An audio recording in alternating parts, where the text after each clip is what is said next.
মা জি আপনি তো বাদাম বিক্রির পাশাপাশি গান গান তাই না? জি জি তো এই গানগুলো কি সব আপনার নিজের তৈরি করা? জি আমি এই সব গানগুলো আমার নিজের লেখা গান। নিজের লেখা গান? জি আমি কারোর কপি গান করি না, আমি নিজের লেখায় গান করি। তাহলে আজকে আমাদের একটা গান শোনান তো, নতুন গান। আচ্ছা। আমি বাদাম বেশি ভাই, আমার কোনোই লজ্জা নাই, লজ্জা করলে আমার পেটে ভাত যাবে না। আমি বাদাম বেশি ভাই, আমার কোনোই লজ্জা নাই, লজ্জা করলে আমার পেটে ভাত যাবে না। কর্মকে ছোট করে দেখে যে তারা, তাদের মধ্যে মনুষ্যত্ব যায় না যে পাওয়া।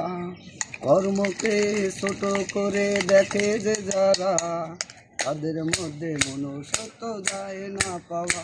আমি বাদাম বেচি ভাই, আমার কোনোই লজ্জা নাই, লজ্জা করলে পেটে ভাত আমার যাবে না। আমি বাদাম আল্লাহ ভাই। এটাও কি আপনি নিজে তৈরি করেছেন? জি। যদি এই গানটা আপনাদের ভালো লাগে তাহলে লাইক কমেন্ট শেয়ার করে পাশে থাকবেন।